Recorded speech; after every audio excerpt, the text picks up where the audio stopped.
Paul, they first studio was right next door to the house that I bought. They first recording studio that Nip ever recorded on was right next For, door. And for so I real? seen the little homie Rimpaw.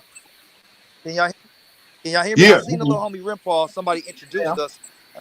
I was like, yo, I'm Bam. Him. He was like, nigga, shut up. You ain't gotta introduce yourself, nigga. Y'all had he said y'all had the poster in your pop's burger stand right on Slauson. Nigga, Slauson across from Buddha Market, right in the burger stand. We used to go look at that poster. He was like, y'all was the first independent niggas. So it made me proud that the nigga knew who I was. I was like, damn, okay. Right, So right. what up, little? Nipsey said the same thing. Nipsey said the same thing to me. Like, I was like, what's up, Nip? Floss mode. He was like, I know who you is, cuz. Y'all had BG Burger. I was like, Yeah, what? Like, I couldn't believe that yeah, shit.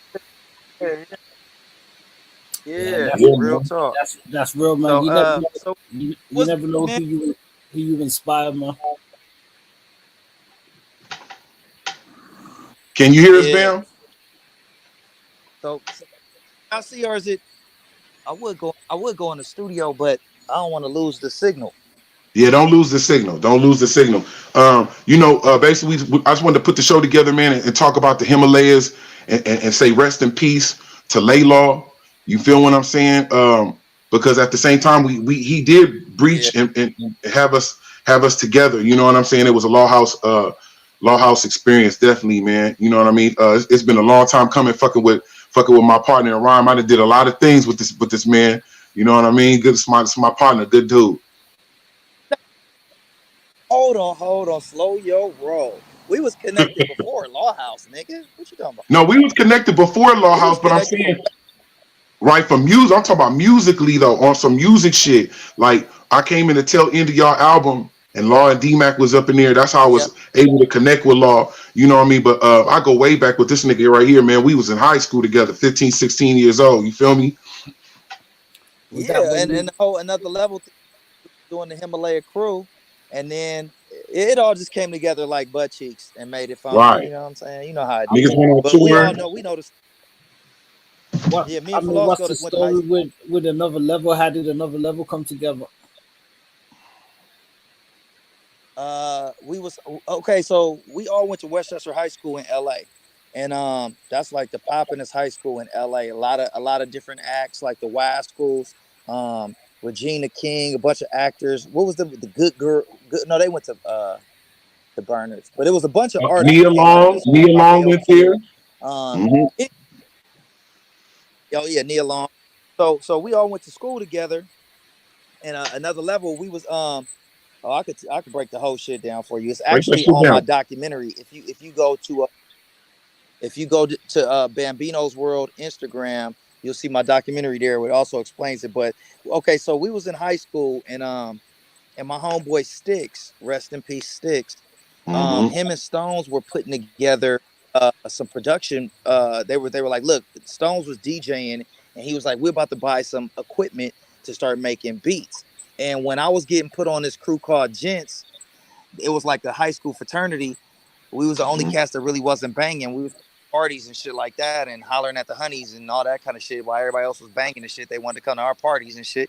And my homeboy was like, when I was online, they used to make me freestyle rap about where we was going, and so they would be like, this nigga Buddy could rap.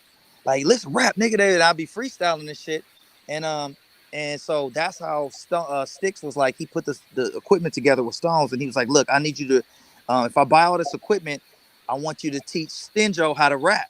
At that time, Stinjo wasn't rapping at all, but he wanted to be a rapper. You know what I mean? And he turned out to be one of the dopest MCs from the crew. But so I guess that was God innately had put it in him, but he didn't know it was there. And so anyway, I was like, okay, under one circumstance, if y'all let me bring my boy Sid, because me and Sid had a little group with Seth Louvy and this Wow. nigga Steve. You remember little intricate Steve? Yeah, I So we remember. had some group called NX Crossing Style, some shit. And before that, I had a group with Warner and Chris Ray called Risky Business. So anyway, I was rapping already, but I could freestyle. So I said, okay, if we're gonna do this group together, y'all gotta let my nigga Sid be in the group. So I pulled Sid in, and so now it's me, Sid, and Damone. Sticks. I mean, that's Bam, Sid, and Stinjo. That's another level rappers. and then Sticks and Stones was the producers. So they started making these little beats and stuff, and in the back of Sticks' mom's house, and we did a little 3-song demo, and it was all right. It wasn't mixed very well. And my grandfather is big blues big into blues. My whole family's into music. My mom sang with Stevie Wonder. My dad's dad is Johnny Otis. So my whole family does music. But my grandfather over off of 73rd, off of Florence, he had a studio in the back of his joint where we could mix the songs better. And so we went over there and we took it on, we mixed it, and we made a cassette tape. Tell you how long ago this shit was. So we make the I give it to my pops. I'm like, Pops, you know, he's chilling at that time. He kicks it with Tone Loc, and he was friends with Tone Loc through my cousin Hope.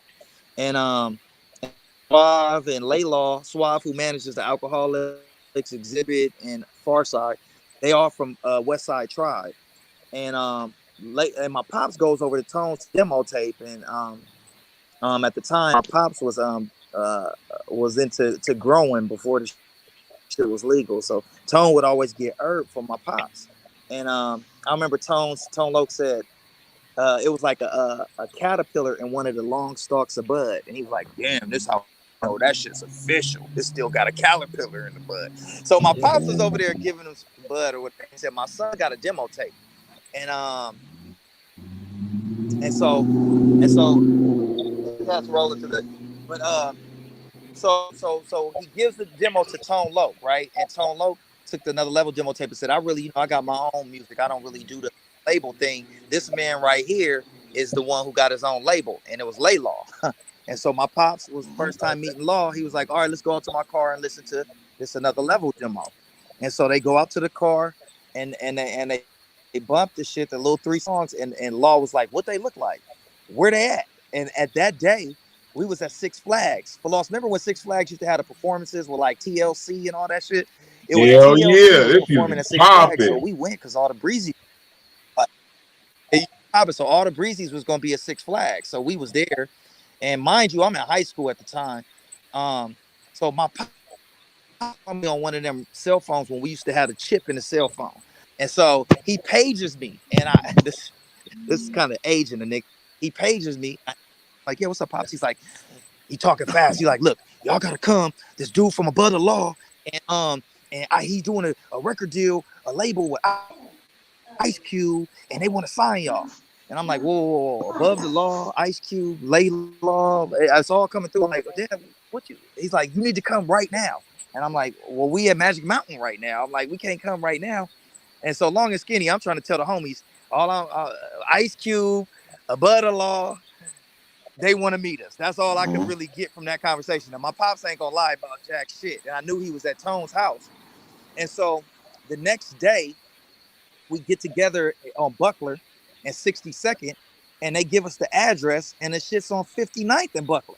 And we like, that shit, I could throw a rock to that motherfucker. Right, that shit, right? That shit a block away. And so it was a block away. So it was D-Mac's house, Long and Skinny. We end up recording at this house for Lost, everybody. But so we go up to around the corner. We couldn't believe that it was that close. Literally, you drive.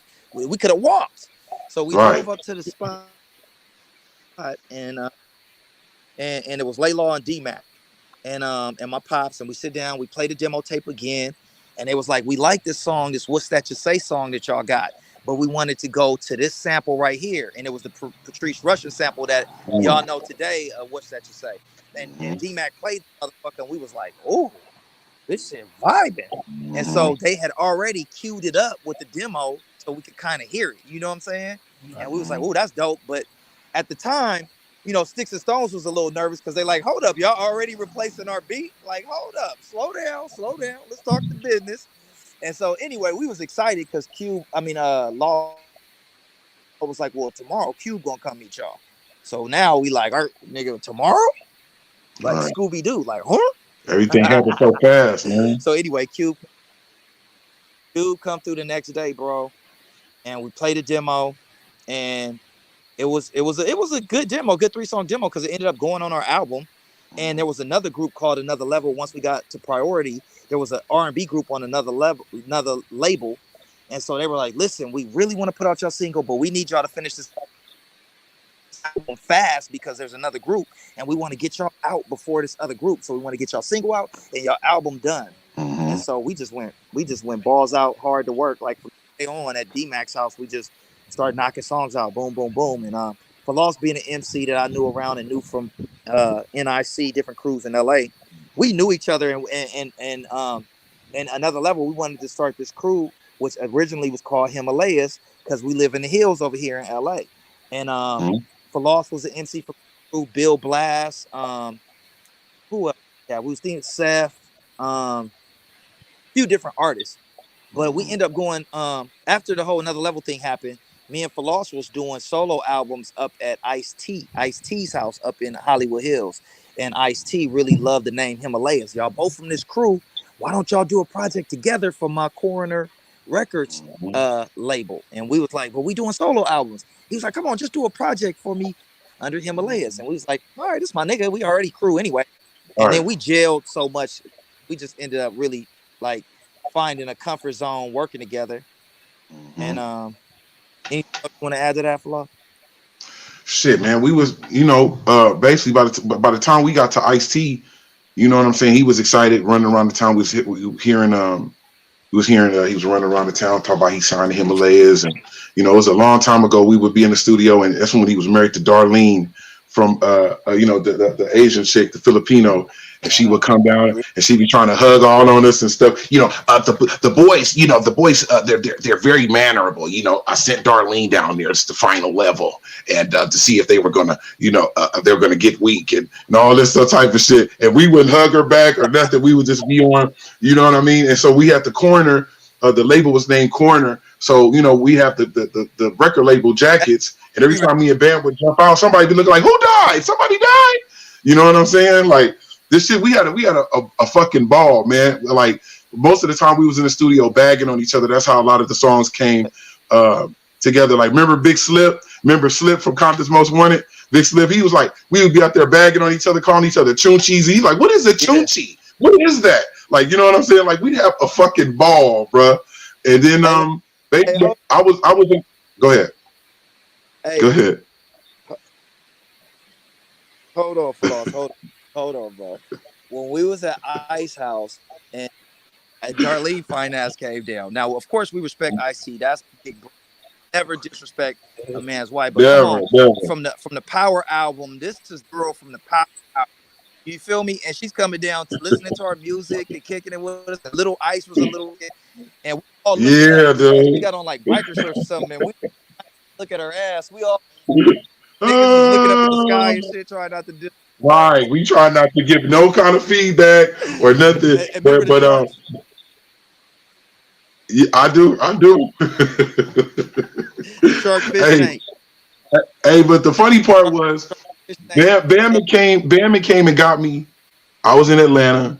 He came. He's like, "Fuck that, Floss. We about to go get this out. We about to get to this money, get this record deal." I'm like, "For real? You see?" He's like, "For real." I was working in a dairy factory in the freezer at this time. I came back to LA. We did them songs, and ended up getting a record deal with Red Ant Entertainment, who was Randy Phillips, who is the president and CEO of AEG Entertainment, the biggest concert promoters in the world. And so, we was on the label. I felt like they didn't know what the hell they was talking about, but we did movie soundtracks, sponsored by Nike. You know what I'm saying? We had a lot of things going on. It was popping. Yeah. Hey, Floss, let me hold that Raider jersey. You like that? You like that? Floss, what are some of you guys' memories of like Laylaw? All right, I'm sorry. I didn't mean to. Go ahead, Fon. Yeah, no, I was just asking if you guys had any memories you wanted to share about Laylaw. I got a story about Laylaw. Him kicking people out of the party and shit. Yeah, go ahead. No, go ahead. I'll wait. You go ahead. No, go ahead, Bam. No, it's just cool. Go ahead. Oh man, Laylaw is a straight up fucking OG. That's all I could say. I never met nobody that could smoke as much weed as Law, not even Yuck Mouth. And Yuck Mouth can smoke a lot of Right. weed. Right. Law, tell a story about Law. One time, man, it's so many, bro. We would sit in the studio, and to be such a serious type dude, he was really funny as a motherfucker. Like, Hell and yeah, so he was we funny. brought the humor out of niggas because we was from the hood, we, but he was hella funny. You know what I'm saying? So Man. we would start bagging on each other. We had different names for each other and shit. But he used to be the ass, and I used to get mad as fuck. And I used to be like, man, stop calling me that because I was trying to older back. And he was like, the adolescent wants to be an adult, the little bambino. And Right. that was before my name was, I think, Bambino. I think I was kind of deciding on what my rap name was gonna be. And he was like, you the youngest of the group, you the baby. Stop being mad about it. You the baby, you the bambino, the little bambino. And I used to get mad as fuck. But Law really had like a aura about him though in the studio that was real serious. As far as getting the sound right, like an echo sound with all the mix engineers. I guess from being around Dre, he was real serious. Him and D was real serious about the sound quality and making sure that when it was time to mix, that nobody was really fucking around. Like you could play around when you was recording the music, but when it was time to mix the music, real serious business. Right. And Right. I Right. remember when Pac came into the studio when we was doing What's That You Say. And do you know this nigga Pac wanted to do the hook? See, and And Lord Laylaw knew was him so like, we well. gonna do that on the remix. And Mhm. nigga, I've never seen Pac. I'm not gonna say this in a disrespectful way. I never seen Pac respect somebody where it was almost like he bowed down the Law like I've never seen him do elsewhere in history. Even when Cube got there, him and Cube went to the Lexus and started playing each other's music. I remember that was before Bop Gun got mixed. And Cube played the raw version of Bop Gun, so it was still the sample from George Clinton. It didn't have George Clinton on it yet. And then Pac will play something, and then Cube will play something. So we playing basketball, ear hustling. These niggas playing each other music like, well, listen to this shit. Oh, well, listen to this shit. Oh, I got, and it was like a friendly competition type of thing. And you was crazy was Cube had the better music to me at that time, but Pac had the more confidence in his music. So it made his music Right. as good because he was like, nigga, well, listen to this. And it was just dope because he respected Law, man. Like, I ain't never seen that before. And I remember Pac had the beanie on with the little things dangling. It said Thug Life, and he had the blunts, and then he had a full fifth of Hennessy in the New York Timberlands, nigga, shorts with the Timberlands on, and he was drinking the Henny straight out the bottle and talking to Law, and he fucking praised Law, bro. He really loved Law, and Breed came in that day too. From I gotta get mine, you Wow. gotta get yours. So it was Breed, Wow. Pac, and Q studio on the same. If we would have had social Wow. media back then, nigga, that would have been the livest studio session ever from the video. If we would have had social media back. But yeah, Man, listen, I that was say that my all Law the time too. story. Yeah, man. Law, man. I don't. It's so many stories that we don't. We don't want to be on here too long. But one thing I will say about Laylaw, man, he was one of a kind, and he was cool, but he was mean at the same time, and he showed a lot of love. He showed a lot of love. If he seen talent, he was a person that recognized talent. I didn't really realize. Like I said, I spoke to Law. I met Law on Broadway, near Florence and Broadway at his brother Amp's cleaners, and he got at me and spoke to me, you know what I'm saying, and didn't know that this motherfucker was around NWA like my cousin. My cousin was Big Ron from he's the bodyguard Easy E. So they all knew each other, man. It's like it was such a small world, like how things happen. What I will say about Law is that I miss him, man. He was a good dude, and just like Ice-T, if you in this business and you're trying to really do something in this business, he'll help you. You know what I'm saying? So, man, rest in pieces to Laylaw, man. For real. Yeah, No it was doubt, all man. about the music. He was all about making sure Yep. making Yep. sure your music competed with everybody else's shit that was out. He was like, Yeah. your shit got to sound like Dre shit. Your shit got to sound like, he was a perfectionist in that lab. And he would And, tell you when you and needed some he'll singing tell you the somewhere, truth or he'll tell too. you, no, that hook ain't right. Yep, he'll tell you the truth. He'd be like, nope, that ain't Tell it, you the bro. truth. He'll give you that real pill, you know. A real pill for And real, for he was real a he was a, talk. he was a mentor. He was one of my mentors in my life that really taught me the business of music and taught me the business and other businesses too. He was a mentor, and he saw the entrepreneur in me, and he always cultivated that. So I'll never forget that. That's why when my son was born, I wanted my son to meet him, and I'm glad we spent a lot of time as we got older and went on telling each other how much we respected each other, how much we loved each other. Right. We had a real fucking relationship, man. I'm glad I got to tell that brother while he was alive. You know what I'm saying? So that's Yeah, dope. man. And big up to GoMac and Amp and you know what I'm saying, the Law Kids and you know all that type of stuff. Go, You know what I'm saying. Steve. What happened? What? Said and Steve. Oh yeah, Like man. one You know what I mean. don't you got a brother named Steve too? I know. I think so. I think he do have a brother. You know, shout out condolences to all his family Amp, and everything. Amp, Go. Close. What'd you say, Bam? Yeah, I feel your audio kind of coming in and out, bound. Yeah, your I audio didn't say coming I in didn't and say out. nothing. Okay. Yeah, Yeah. man. He's definitely an industry. He's definitely an industry giant and a legend.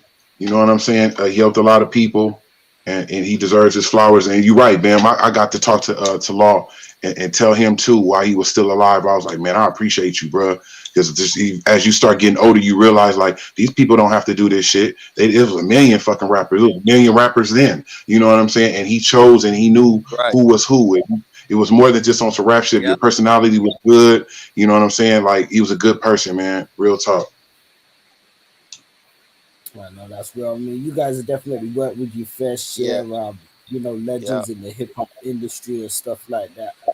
Put together your album, feature a lot of legends and stuff out there. Would you do another album maybe in the future? He talking to you, Hell Bam. yeah. He talking to you, nigga. Right. You know, I've been asking Bam for a while. We gonna put another Himalaya album together. We gonna put an album Yeah. together. Hell yeah, man. Yeah.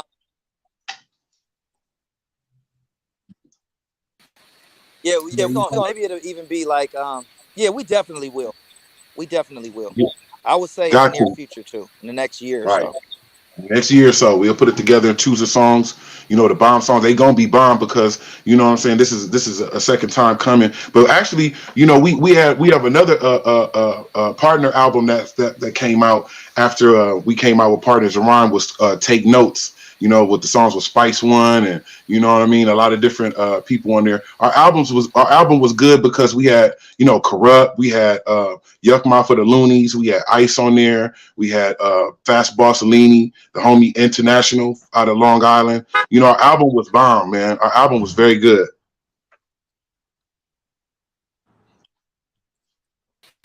The what's great was is it's really free for loss. The one that we put in the swap meets at first. The first one really independent hustling.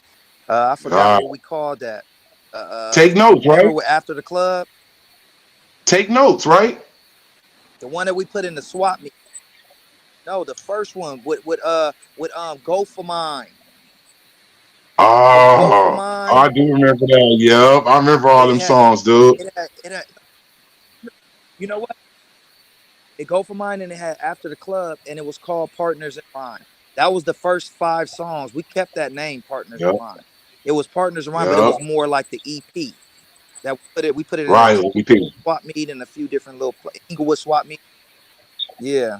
That's when the But game was anyway, sweet. The game was sweet. You know what I mean? yeah, we you know what? We should have been did another project, being how easy it is to put out music these days. But Right. you know how time gets, man. As you know, I'm a new father with 2 young kids, so man, time. But losing Law, I think, makes me respect time more.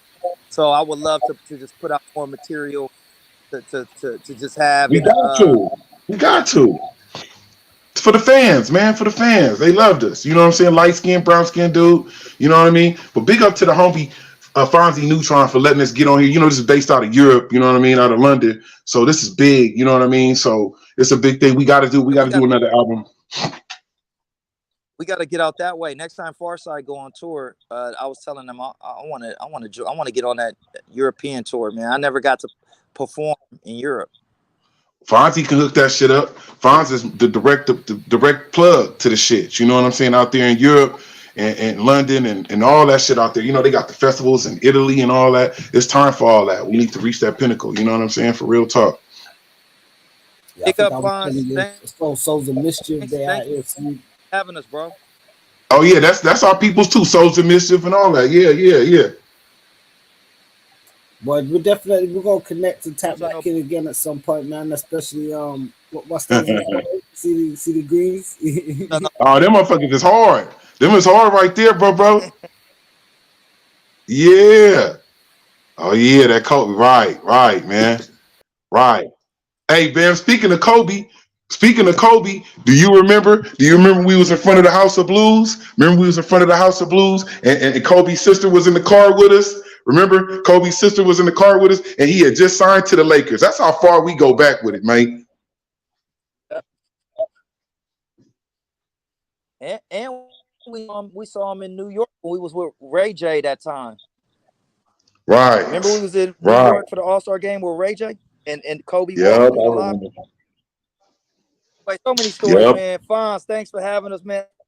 LA to London, we trying to Himalaya the whole internet. Man. You know something, we're gonna bring it to you first, man. For sure. All right, Bam. We out this Boots, man. I'm out of here, man. But I'll get at you, man. We're gonna definitely chop up and do a new album. Love you, brother.